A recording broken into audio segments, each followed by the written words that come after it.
Katika chuo cha kumbukumbu ya Mwalimu Nyerere, leo tunapata wasaa mzuri wa kukutana na rais ambaye tayari ameshaapishwa moja kwa moja. Tutapiga naye story mbili tatu tujue zote alizokuwa anatoa sera kwa wanafunzi wa chuo cha Mwalimu Nyerere. Je, ataenda kuyatekeleza? Twende mimi.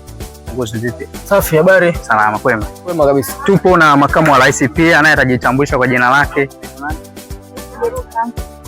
Ndio. Vizuri. Sasa rais wetu wa serikali ya wanafunzi katika chuo cha Mwalimu Nyerere, mambo mengi sana ambayo umeahidi kwa wanafunzi, si ndivyo? Ndio. Kwanza heshima yako.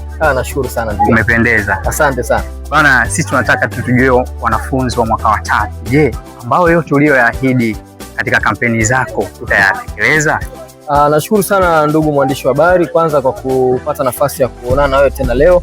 Nafikiri kipindi chote ambacho tulikuwa kwenye kampeni ulikuwa na ushirikiano mkubwa sana kuripoti matukio hapa na pale. Niseme kitu kimoja, kwanza namshukuru Mwenyezi Mungu kwa kupata nafasi hii, nafasi ya kuaminiwa na kuchaguliwa kidemokrasia kabisa na wanafunzi wa chuo cha kumbukumbu Mwalimu Nyerere kuwa rais wa serikali ya wanafunzi. Najua kweli katika kampeni tulizungumza mengi, na hasa katika baadhi ya sera zangu hususan kwa wanafunzi wa mwaka wa 3, changamoto zao sana zilikuwa kwenye swala nzima la clearance kama ambavyo tulizungumza, lakini pia wamekuwa na shauku ya kuona mahafali yao yanaboreka kadri siku zinazozidi kwenda. Kwanza nikwambie kitu kimoja, jukumu letu sisi ni kwenda kushirikiana na management zile changamoto lakini pia mapendekezo ambayo wanafunzi wanakuwa wanaleta. Jukumu letu sisi kama viongozi ni kufikisha upande wa management ili aweze kufanywa kazi. Kwa hiyo naamini kwamba kwa sababu tumeshakabidhiwa kijiti hiki, tutaenda kujenga mahusiano bora kabisa na utawala ili sasa zile changamoto mbalimbali ambazo wanafunzi wanakumbana nazo ziweze kushirikiwa kwa wakati. Lakini kwa swala nzima la mahafali, ni kweli tunatamani, na nafikiri mkuu wetu wa chuo ni msikivu sana pamoja na management, tunaona fikika. Tunatamani mwaka huu Mungu akituwezesha, kama atatujalia na utawala wakilipokea likafanywa kazi vizuri, tunaamini kuna kitu kizuri ambacho tutakiboresha zaidi. Ndio, una nini cha kuambia labda finalist ambao wanaenda kumaliza mwaka huu? Cha kwanza ni kumtanguliza Mungu katika vipindi vyote ambavyo wanakuwa hapa chuo, hasa kwa hizi siku ambazo zimebaki, ni siku chache sana wao kuelekea katika mtihani wa mwisho. Kumtanguliza Mungu. Lakini la pili ni kujenga uhusiano bora kati ya wao na utawala. Yaani uhusiano bora maana yake ni kufuata taratibu na kanuni zote za chuo bila kuvunja amani ya chuo pamoja na taifa kijumla. Swala la tatu ni wao kuweka jitihada katika masomo. Wasome kwa bidii zaidi ili waweze kufikia malengo. Swala la 4 ambalo la msingi zaidi, wanaenda kumaliza chuo sasa. Ni wakati wa kwenda kutumia zile skills, ujuzi ambao wameupata hapa chuo, kwenda kutumia wakiwa nje. Nje kuna fursa nyingi sana. Kweli jukumu la serikali ni kutengeneza mazingira rafiki ya vijana kuweza kupata ajira baada ya kumaliza chuo, lakini wanaomaliza chuo ni wengi sana.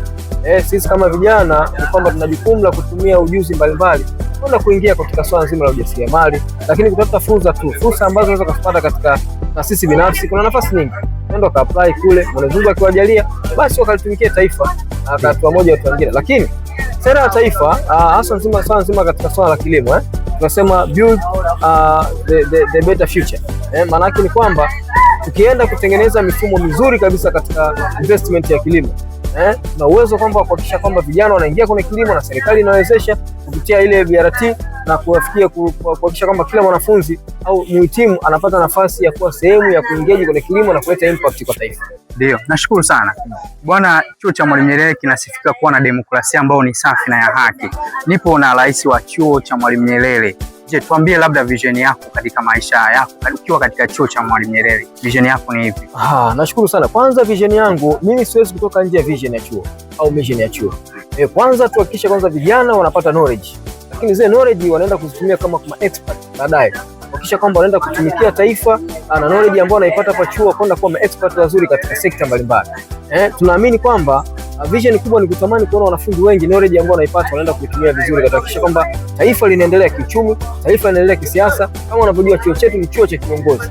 Kwa hiyo wao wanapotengenezwa hapo, wanapopewa maadili ya kiongozi, basi waende kuwa viongozi bora huko katika taifa letu. Kwa hiyo jukumu langu kubwa kama rais ambaye nimepata ridhaa ni kuhakikisha kwamba wanafunzi wanatoka na ile vision nzuri ya knowledge wakaitumie nje katika kuhakikisha kwamba taifa linafanikiwa katika sekta mbalimbali. Safi sana.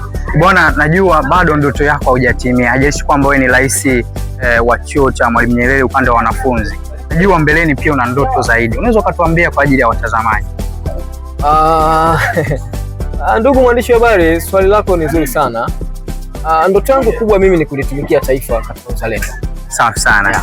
Nilikuwa na rais mteule ambaye tayari ameshaapishwa muda mchache uliopita. Tulikuwa tunapiga naye story 1 2 3. Ametuelekeza mambo mengi sana. Kwa mwaka wa 3 nawaambia tu tumepata jembe ambaye hana shida yoyote, atatutumikia, atatuheshimu, atatusamini. Ulikuwa na mimi Shija JR mtu wa kazi. Alamseki siku nyingine. Asante sana.